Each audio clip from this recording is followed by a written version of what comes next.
ouvre ce flash avec évidemment une page sport. Le LOSC a terminé sa saison en beauté hier soir. Dimanche, les Dogs se sont imposés à la maison face à Rennes 3-2.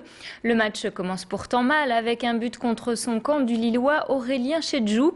Inutile de préciser que sur le banc de touche, Rudy Garcia fulmine. À la 35e, Moussasso rétablit l'équilibre en marquant un penalty. Le prochain but se fera à la 61e minute de jeu. Moussasso décoche une frappe croisée du droit qui passe entre les gants du gardien de but rennais. Le dernier but lillois sera inscrit à la 76e minute, toujours par Sceaux, qui devient ainsi le meilleur buteur de la saison. Les Rennais, quant à eux, vont inscrire leur dernier but à la 82e minute. Sans surprise, Lille termine donc en tête du classement de la Ligue 1 avec 76 points, loin devant Marseille.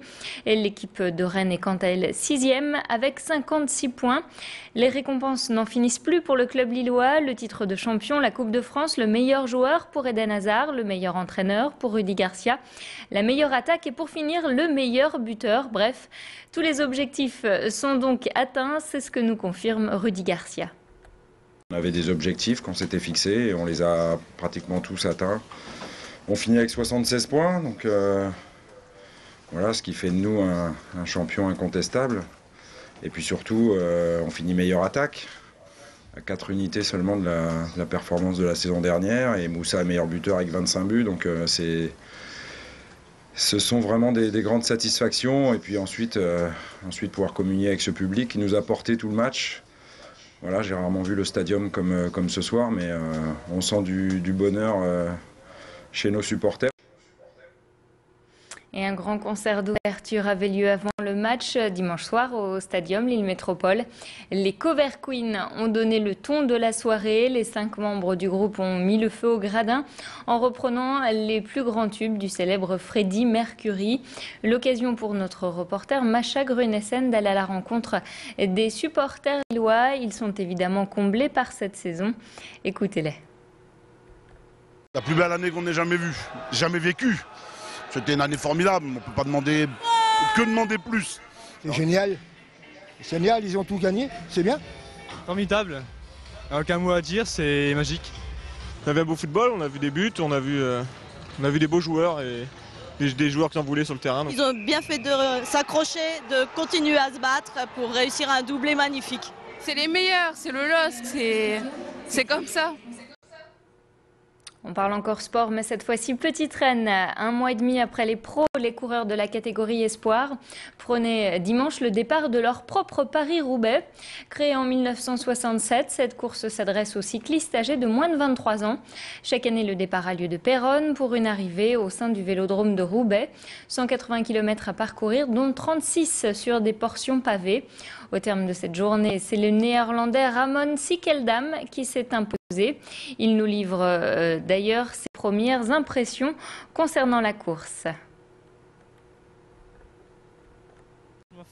C'est la 4e fois que je cours et je suis venu ici 3 fois pour le cyclocross.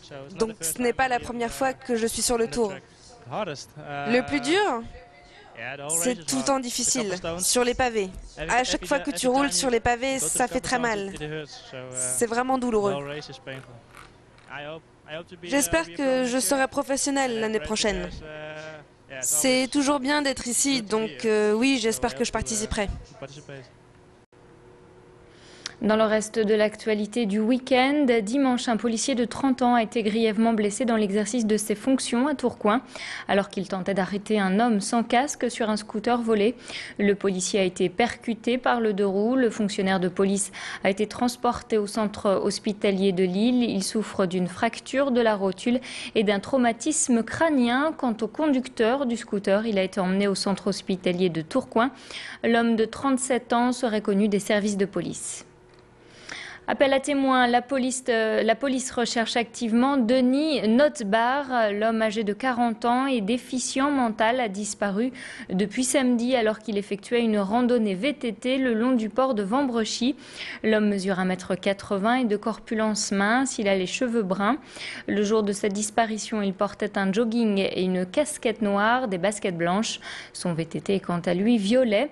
Si vous avez des informations, vous pouvez contacter la police de Lille au 03 62 59 83 63, 03 62 59 83 63. En bref, toujours une des personnes touchées en France par la bactérie Escherichia coli est originaire d'Hénin-Beaumont.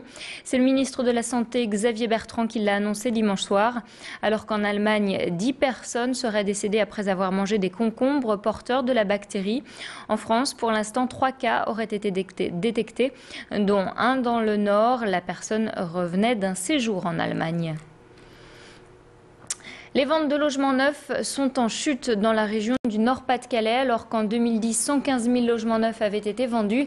Cette année, ce chiffre ne devrait pas dépasser les 100 000. Une baisse des acquisitions qui s'explique par une baisse des avantages fiscaux liés comme la loi Sellier. En 2010, un acheteur d'un bien neuf pouvait bénéficier d'une réduction d'impôt de 25% de la valeur du bien acquis. Aujourd'hui, ce taux a diminué. Le point avec le président départemental des promoteurs immobiliers. Il est au micro d'Élodie Bernachon. L'année dernière, la réduction d'impôt était de 25%, elle est allée sur 9 ans, maintenant elle est de 22%. Donc il y a eu un effet accélérateur sur la fin de l'année dernière, les gens anticipant peut-être une décision d'achat pour profiter d'un taux de réduction d'impôt le plus important possible, qui se ressent forcément sur le premier trimestre de 2011. Qui plus est, les produits qui, pour bénéficier des 22% de réduction d'impôt en 2011 doivent être labellisés BBC avec des prix de vente un peu plus élevés. Voilà, c'est la fin de ce flash. Merci de l'avoir suivi. On se retrouve dans un court instant pour faire le point sur la météo des prochains jours. Et puis nous verrons ensemble vos conditions de circulation. Très bonne matinée à l'écoute de Grand Lille TV, bien sûr.